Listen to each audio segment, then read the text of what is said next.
ni na fi son mulkin soja. In ba ku yin daidai Allah ya kawo wani soja mai zuciya ya tuntsurar da ku, kun daɗe ba kai ni prison ba. In dai ba ku yin gaskiya Allah ya kawo wani soja mai zuciya ya tuntsurar da ku. Duk wannan ƙarya a daina. Kuna ta ihu demokaradiyya ma ba ku iya ba. Maƙaryata, mayaudara, mazambata, maha'inta, ɓarayi. Za ku sani wallahi alƙiyama za ta tsaya. Kuma Allah ta'ala ya ce yana tunkuɗe wasu azzalumai, Allah zai kawo mai ƙarfin da zai tunkuɗe su. Kuma mun gani a wasu ƙasashe. Bai yiwuwa ku ta zalunta al'umma wai da sunan demokaradiyya. Ku demokaradiyya ma ba ku bi. Sai yunwa, sai talauci. Kwanan nan yaro ya rasu a hannuna, yaro na ne, na kawo shi National Hospital. Wallahi ya kai awa ɗaya yaron yana cikin wani hali, daga nesa aka zo da shi. Wallahi a sa masa oxygen ya gagara har yaron ya rasu. Ina faɗa maka nawa ne.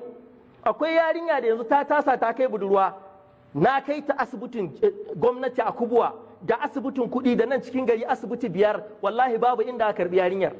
Idan wanda yake Abuja haka yake shan wuya, ina wanda suke ƙauyuka ya labarin su? A ina asibitin yake? A ina karatu yake ga ɗan talaka? Ƙarya iri-iri, ni ban taɓa ganin maƙaryaci ba a duniya irin ɗan siyasa. Duk duniya an ka tara ce ka nemo maƙaryata mota guda, ɗauki ɗan siyasa ɗaya ka kai diya wadatar da sauran. Maƙaryata ne. Ku kuma ana ta haɗa ku faɗa. Wai makwabcinka ba fulatani ba ya son ka. Wai ga maka wannan ɗan siyasan ne maƙiyinku. Makwabcinka ba fulatani me ya tare maka? Makwabcinka ba haushe me ya hana ka? Me yasa babana da babanka suka zauna lafiya? Shekara da shekaru ba mai tsangwama wani, tsakaninsu sai zumunci da mutunci. Mafarauta su je daji su tadda fulani, su ba su nono, su ba su madara, su ba su abinci a rabu lafiya. Yanzu ko babu.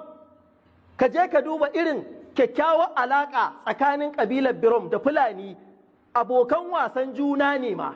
Yau an maida su abokan faɗa saboda siyasa da rashin tsoron Allah. Su mutanen sun maida kansu jahilai, su kuma wanda suna amfani da su.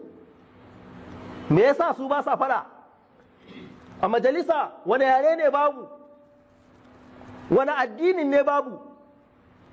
Hada ma mara addini, wani kawai gashi zaune ko addinin ma bai da shi, amma suna zaune lafiya. Iyakacinmu da ku in kun matsa muku Allah ya isa. Don abin ya yi yawa, kuma kowane gefe kaje haka abin yake. Ɓangaren ilimi, ɓangaren lafiya, ɓangare daban-daban haka abin yake. Kuma gaskiya kenan